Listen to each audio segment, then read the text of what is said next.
ยเห็ดแม่ยังกินไว้กินนี่ห่วยจักน้อยแล้วก็คืนนี้แต่ว่ากำลังเริ่มได้สำนี่นะแม่นได้กินแล้วนี่เลยหนอกยาวนึงตัวนั้นเนาะใหญ่เลยแม่นโอ้ตัวนี้น้ำโดยติดแล้วบ่ตัวนั้นน่ะตัวเจ้าปลูกอ่ะติดเบิดแล้วอ๋อยังมีหมึกนัดชุกอยู่นี่เนาะเนาะอ๋อซุกแต่ว่าเบิดแล้วผิดทางเพื่อนชานเจ้าคุยกับแม่ลบกับแม่ว่าแนวใดให้ตั้งแบบนี้ฮะให้หันหน้าแบบเพื่อนเก่านี่หันหน้าไปชงนี้แม่ชงเพื่อนเก่านี่บ่โดยถ้าแต่ว่ามันบูวิทได้ใช่ฮะถ้าสมมติว่ามันบูวิทได้บูวิทนี่นะกับบูคูคือกันเนาะบูคือกันตัดตัวนี้ออกเลยถังนี้เลยก็มีนี่แม่นเอาออกเลยมันบ่แม่นบ่สิได้บ่ใช่ว้ายหาซื้อใหม่หาซื้อใหม่แม่นบ้าตอนท่าน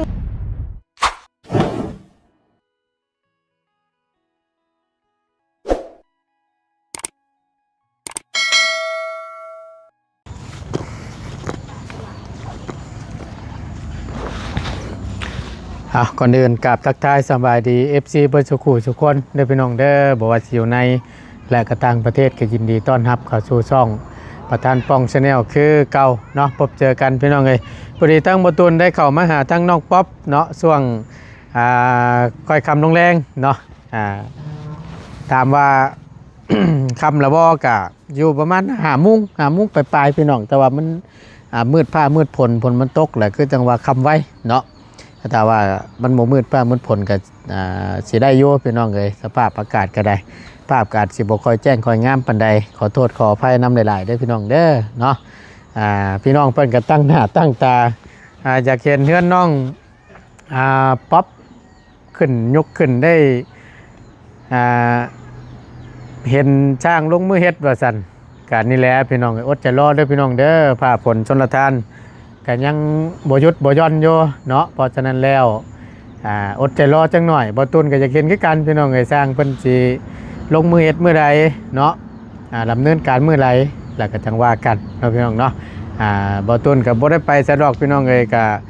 มีเวลาก็แวะเวียนเข้ามาเยี่ยมยามทำข้าวเพิ่นอยู่สิแล้วเนาะเมื่อวานนี้บ่ได้เข้ามาเพิ่นเบิดมื้อเมื่อวานนี่มาแล้วแรงปราบมาบานนี่ปั่นกระป๋อมข้อแรงพุ่นห่วยคือเซ่มาเฮ้ยคือจะว่ายางเซ่มาบาดนี่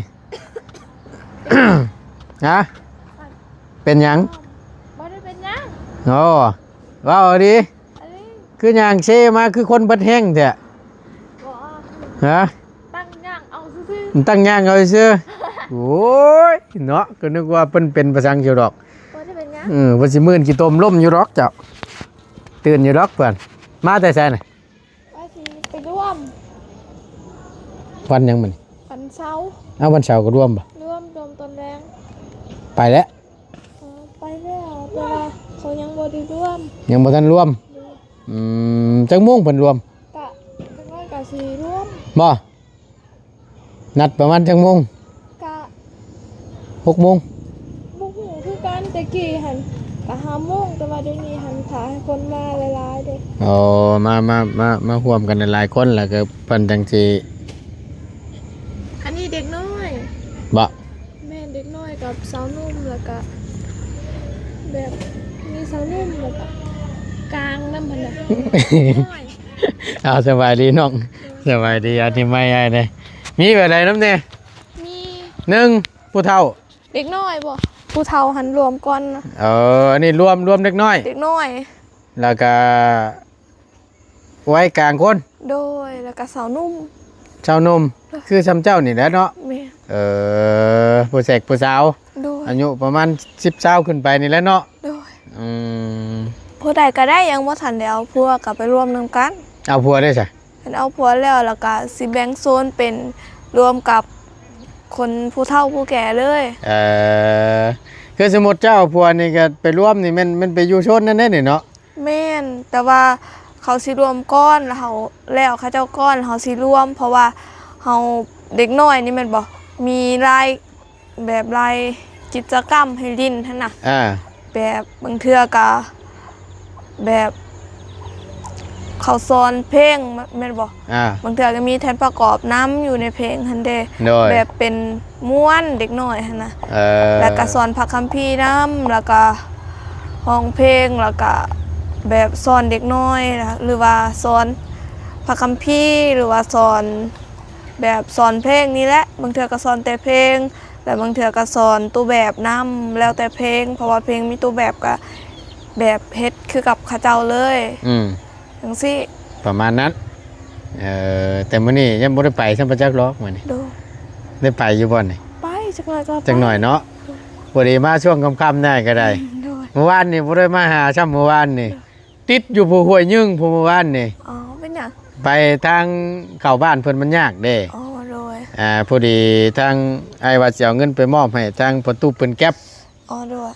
ไปบัดเข้าไปฮอดแล้วบัดบ่พอซ้ำ โดย กลับขึ้นมาบัดค่ำบาดนี่ โดย ก็เลยบ่ได้เข้ามาหาซ้ำเมื่อวานนี่ โดย ก็เลยมามื้อนี้เอาเนาะ โดย ถ้าอยู่ได้แต่ละมื้อนั่นก็ได้ เมื่อ ถ้า เช้านี่ไปเสียหญ้า มื้อเช้านี้ แมนมาแต่หันประมาณ1 โมง เสียอีกเลย โอ้ยสำนีหรอก โอ้โห หาบ่ ตายละ นี่ บาดนี่ตัวไหนตัวใกล้นี่บ่ แมน เสียลูกหรือโน่เนาะ วันนี้4 คนเลย 4 คน แม่ค่อยแล้วก็น้องสาว2 คนไปเบิด ยกทีมเลย มันแล้วไว้คำว่านั่นน่ะ โดย คำนั้นน่ะแล้วไว้ โดย กำไปเสียหน่อยคนนี่มันไปห่วยแนบใช่แนบขัวมันจะ แมน ขึ้นเนาะได้เนาะ แมนเพราะว่าแนมทางใดก็มีแต่หญ้ากะแบบเฮาเฮ็ดแล้วแบบเฮารู้สึกบ่ม่วนแม่นบ่เพราะว่าเขาบอกว่าหญ้าตัวหันแหละสิหลอกเจ้านะ เห็นบ่เบิ่งไปเบิ่งซ้ายเบิ่งขวาก็ยังเมื่อ เพราะว่าเฮาแนบบ่เอาเฮ็ดบ่เท่าใดซ้ำหยาบ่หลายซ้ำหยาน่ะเฮาเฮ็ดหาก็ได้น้อยเดียว มองเพิ่นเสียหัน โดย แนมเบิ่งก็ได้น้อยเดียวติ แม่น ปัดแนมเบิ่งมองท่านได้เสียบาทนี่ เต็ม เต็มพืชเลือดอยู่ แม่นมันก็บ่ค่อยมี ว่าใหญ่สำไรแล้วมันตัวน่ะ ก็บางอันก็ใหญ่ ท่วมหัวแล้วบ่ บ่ยังซ้ำนี่ ยังเพียงหัวเข้านี่ แม่นแล้วบางอันแล้วก็คืบหนึงซื่อ เอาเฮ้ยคือมันคือใหญ่ชาแต่ ๆก็หากระปุกเลยอันนี้เด้ มันเขาน้องของมีเขาน้องเจรีเพิ่นคือจังหวัดจนชีวิตหัวเลย อ๋อจนชีวิตหัวหันอยู่บ้านวังเอ๋ยนี่คือการ เพิ่นปลูกเดือนได้นั่นน่ะ อันนั้นเดือน12เดือน12เดือน11ก็ได้ โอ้ถ้าว่ามาปลูกช่วงเดือน1เดือน2นี่มันอาจสิช้าแน่บ่ โดยนี่เขาปลูกประมาณเดือน4นี่ โอ้หากระปลูกนี่ซะนี่เนาะ โดย จังพ่อนั่นแหละ เตรียมพร้อมแล้วล่ะวะเตรียมพร้อมแล้วล่ะวะ เดือนยัง เอานี่เห็นบ่นี่ ฝน มันตกมานี่ไปก้านกบดูได้นี่ โอ้ยไปการตกแบบดูแบบนี้กับบ่มี เอา อะลี แม่นบ่ แม่น เอาแล้ว ขนาดบางมือหันคันเฮามีรถหันไปการแถว บ้านน้องจีดีหันเพิ่นบอกก็มีอยู่แถวเฮานี่บ่มีส่วนหลายนะบ้าวไปเฮาก็สิไปแถวนี้ก็มีบ่หลาย ดู เอาเดี๋ยวถามก่อนบานนี่อันมีข่าวดีเข้ามาเพิ่มเติมบ่ แม่น บ่ทั้งมาบนสารวัตรบ่ แม่น เท่าไรเนาะ กะบ่ฮู้คือกันเพราะว่าทางอ้ายเพิ่นแจ้งบอกว่ากะทางผู้ใหญ่เพิ่นสิแบบสิจ่ายค่าแผ่นอนุสิ่ง กาแฟเนี่ยรู้ซิ่ง โดย เพิ่นสิรับในส่วนนี้ใช่บ่ แม่น โอ้คือถือว่าตัดไปแล้วในส่วนหนึง โดย นี่ดีใจน้ำลายๆเนาะ โดย ขอบคุณเด้อผู้ใหญ่ใจดีใจกุศลเพิ่นเนาะ โดย แล้วก็ยังเงินตัวนี้บาทนี่เนาะ ไม่ศาลากับปง ผาแอมนี้เนาะ แม่น กระโปรงกบ โดย วงกบและบานประตูนี้ แม่น พวกลูกตอกลูกติ่งนี่แหละเนาะ โดย กับโตๆไม่พาชล่านี่อาจจะนักอยู่หน้อยนึง โดย เนื่องจากว่าแต่ว่าแอมเอาเบิดสิบ่ให้มันเรือแต่ว่ามันไหลทางขึ้นแล้วก็ปุดเก่าแล้วก็เขาเฮือนเลย โดย มีขันอยู่บ่ขันห้องอยู่บ่ คัน ขันห้องนึงเนาะ โดย ไว้ให้เจ้าห้องนึง โดย ประมาณนี้บ่ โดย ส่วนที่เรือก็แม่นปล่อยเป็นโถโล่งเลยใช่บ่ โดย อ่า แต่บ่ฮู้คือกันคัน แม่บอกว่าอยากให้กัน2 ห้อง คำขันช่องห้องมันก็จะเป็นเคลื่อนน้องเจดีย์แหล้ว แม่นบ่ แต่ ช่อง เขาก็กันอีกระเบียงหนึงบ่ได้บ่ กันแบบไรล่ะ กะกันตัวหัน2 ห้องแล้วก็ต่อไม้อีกเด้ กันมองระเบียง กะกองกันเบิดเลย แต่ว่าอยู่ในเฮ็ดเป็น2 ห้อง เออจังว่าแล้วตัวนี้เด้อจังว่ากันอีกทีนึง โดย เพราะว่าเพื่อนน้องเพิ่นหลายคนน่ะนะพี่น้องเนาะที่ว่านั่นไรแต่บ่ว่าแล้วเนาะ โดย ผลลงมาเด้คือเสียงเสียวเซลเฮ้ย เอาค่ะเจ้ารวมเนาะ รวมเลยเอาตัวสิได้ทันบ่ฉบับนี่ เออ ฮะ พอท่านนี่ก็ไปมื้ออื่นนี้ ได้คือกันบ่ โดย ไกลอยู่ฉันก็ว่านั่นน่ะบอกคำว่าฉันแหละก็ไปร่วมก็ได้ยันว่ามันขาดเจ้า กะมื้ออื่นนี่ก็ได้ ได้เนาะ โดย ถามเพื่อความสบายใจได้เฮ้ย โดย บ่ยากได้นะ บ่ยากเนาะเบิ่งไปเอาพลก่อนอันหันไปเอาพลว่าซั่นว่าเว้าไประบาดเอาคันจ้องก่อน โดย ไม่สิเปียกแล้วนี่ โดย ป่วยๆได้พี่น้องเอ้ยเนาะ โดย ระวังได้ตัวก็จะเป็นหวัดได้เด้อ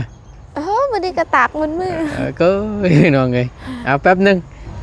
นะบ้านนี้พี่น้องเอ้ยใครนี่น้อยนึงบ้านนี่เนาะ โดย จู้ไผคนกุ้มอยู่ โดย ต้มหน่อไม้ อ๋อน้องใหม่ตัวหันล่ะน้องใหม่น้องกับคนอยู่ในบ้านนี่เด็กน้อยหันหารวมแล้วก็กินน้ำกัน เป็นของส่วนรวม โดย โอ้จำแจวเท่านั้นแล้ว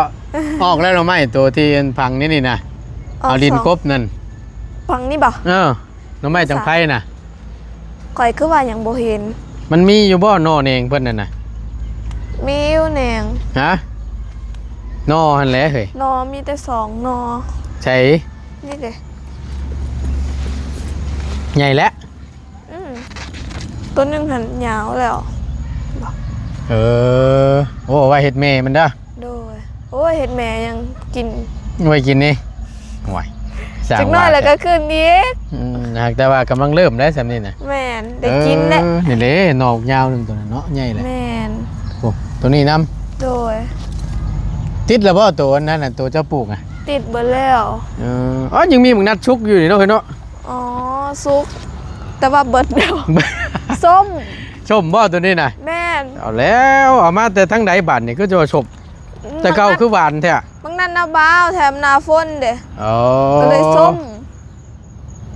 คันฝนตกห้ำจังซี่ก็ส้ม เอ้าเกี่ยวบ่เนาะ เกี้ยวคันแดดแห้งนี่ฝนยังบ่ทันตกนี่แต่ว่าสุกเห็นบ่ หวาน เฮากินหันป้อ เออ หวานกะเนาะ บ่ได้ช่างสังเกตได้บ่ตูนก็ได้ โดย แน่ติดไปแล้วเด้พี่น้องเอ้ยเนาะ แม่น เด้ก่อนหน่อไม้ก็ติดเด้อเด้นี่น่ะจนแตกห ห น น่ อ อ คักเนี่ยนี่เพราะว่าปลูกช่วงหน้าฝนแน่นอนอยู่แล้ว โดย นั่นใดก็ติด ที่หันแล้วก็เกาะหนึง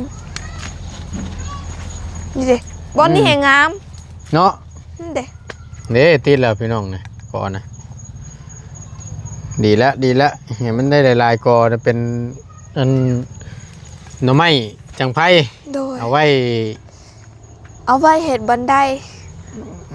ฮะ เอาไว้เฮ็ดบันไดคือกับเพื่อนเฮานี่ เอ เด้ แมนใช่ไม้มันนั่นได้หลายประโยชน์ แม่น ได้เฮ็ดหลายแบบหลายอย่างเฮ็ดหัวก็ได้ โดย เฮ็ดไม้ค้านหามน้ำก็ได้ โดย จักอยู่บ่ล่ะ ขานน้ำอันยัง เฮ็ดไม้ค้านหามน้ำนะ อ๋อ เคยอยู่บ่ สะพานบ่ ฮะ เฮาบ่เคยบ้านเฮาบ่มี บ่มี โดย อ้าวตัวยังจะหามน้ำ ฮะ ตัวยังจะหามน้ำเวลาไปตักน้ำตักใน อ๋อหามน้ำนะ อ่าก ะมีอยู่แต่ว่าของพ่อเฮาเฮ็ดหันมีอยู่ตัวแกน นั่นแหละ โดย เฮ็ดนั่นเฮ็ดนี่ก็ได้เบิด โดย ได้กินนอนพร้อม แม่น สบาย แคบได้แกงนอนอันนี้นี่ แม่นอ่อนแท้ มันนอนก็สิว่านี่ไปมาพี่ก่อนพี่น้องเอ้ยว่าได้เรื่องอันนี้ อันตั้งทิศทางเฮือนชานเจ้า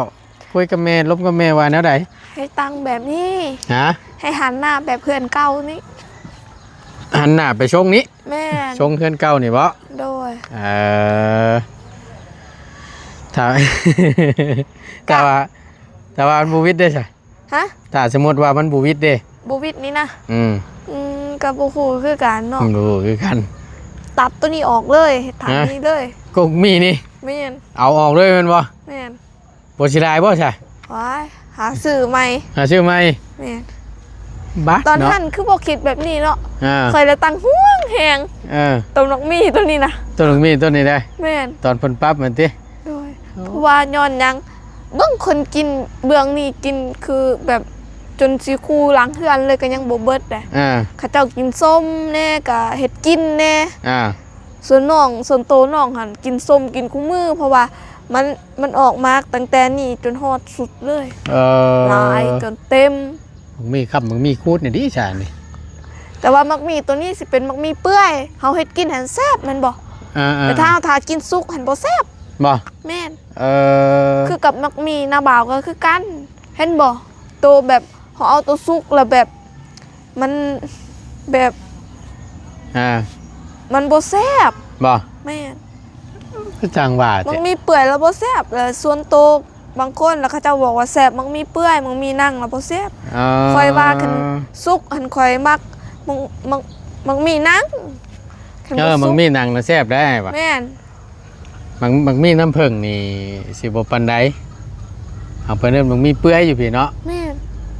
ครับมันมีหนังนี่สิคัก โดยค่อยบ่ฮู้เอิ้นค่อยก็เลยเอิ้นตามที่ค่อยเห็น มันมีเปื่อย โดย มันมีน้ำผึ้งนั่นแหละ โดย เนาะมันจะมีหนังน้ำแน่ตัวนั้นน่ะกินมันก็สิแซ่บกว่า โดย นี่ก็แซ่บคือกัน แต่ว่ามันจังไดล่ะ ส่วนตัวค่อยเห็นค่อยบ่กินเลย บ่มัก บ่มัก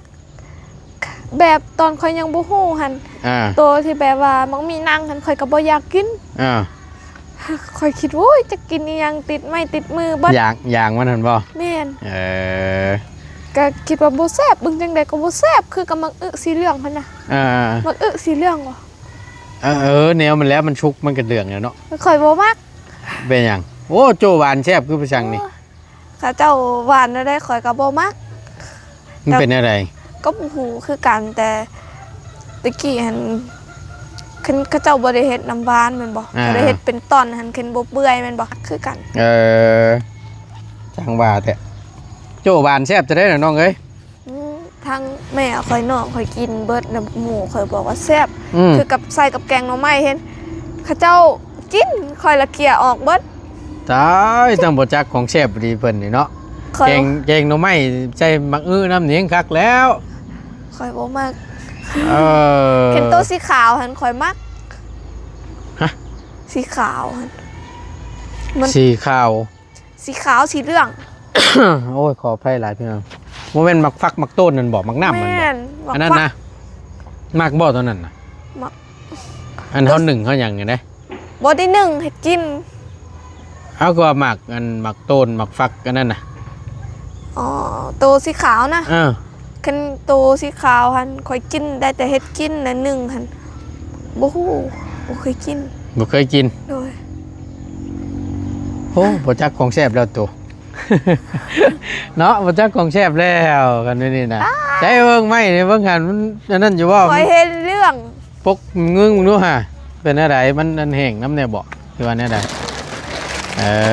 อตุ้ยคักปัญญังบาดนี่ อิ่มน้ำเด้ โดย เนาะ โดย ได้แล้วได้แล้ว กันยังคือเขาจับจังซี่แล้วมันมีน้ ฮะมีน้ ำเด้มันมีน้ำอะไร ำเอามันฝนตกในช่วงนั้นเด้ อ๋อโดย แล้วเจ้ามาพกน้ำหลังเนาะมันก็มันอบน้ำอิ่มน้ำเนี่ยเด้ก็สิว่านี่นะ โดย เพราะว่ามันมีแต่ว่าและถ้าจักหน่อยนึง โดย เดี๋ยวเป็นมาลงมือเฮ็ด โดย อดใจรอ โดย นอนกับรับแล้วเนาะแต่ละมือเนาะ โดย นอนคิดแล้วเนาะ โดย ไม่ได้เด้ฝนสิหยุดตก แม่น ฝนหยุดตกเลยก็มีแสงแดดออกก็สร้างสิได้ลงมือเฮ็ด แม่นสิได้ยุกยอเพื่อนคือข้าเจ้าแน่ เนาะให้แล้วไปไว้ โดย โมแม่นหยังดอกพี่น้องเอ้ยฝนนำลงมามื้อนี้ก็ก็ยากแต่ แม่น ลำบากอีกเลยพี่น้องในการทำงานนี่ก็ได้ โดย เดี๋ยวไปมาจะทั้งเงินบาตูนกับป้าโดผล แม่นเปียกเบิด เปียกไปเลย แล้วก็หนาว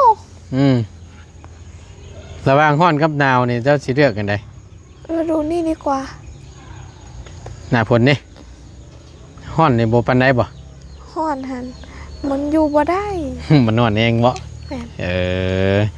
เว้ยบ่ขนาดนั้นดอกฉันว่าก็ได้ อันนี้เบิ่งเฮาไปเสียหญ้ามื้อนี้เห็นเสียตั้งแต่เช้าหันบ่ได้หยุดเลย จนฮอดเฮาเมื่อประมาณ1 โมงค่ะบ่ฮู้ซ้ำเพราะว่าบ่ได้จับโทรศัพท์เลยรู้สึกว่าโอ้ยหิวข้าวแห้งบ่ไหวแล้วเลยนะแม่เมื่อแล้วก็พากันเมื่อ พากันมา เอาเมื่อนี้มาบ่ ฮะ เขามาเฮือนจังซี่นะเขาเอิ้นว่ามาบ่ โอ้ยขอไปหลายพี่น้องแม่น โดย แต่สมมุติไปเมื่อ โดย นี่คือเมื่อเฮือนมาเฮือนพี่แหละ มาเฮือนโดย เดี๋ยวมันคือไอ้สิเมื่อนี่และออกจากเจ้านี่ไอ้ก็สิเมื่อ โดย เจ้าเอิ้นอะไรทางเจ้า ข่อยบ่ฮู้จู้ มานี่ ป้า เป๊ะ โดย นั่นแหละคือไอ้สิเมื่อนี่ออกมื้อนี้ก็เมื่อแล้ว โดย ไปก่อนเด้อเมื่อพุ่นละ โดย มื้อเฮือนบ่ มื้อนี้ยังมาต้อนนะมื้อนี้มีได ฮะ มี มีบ่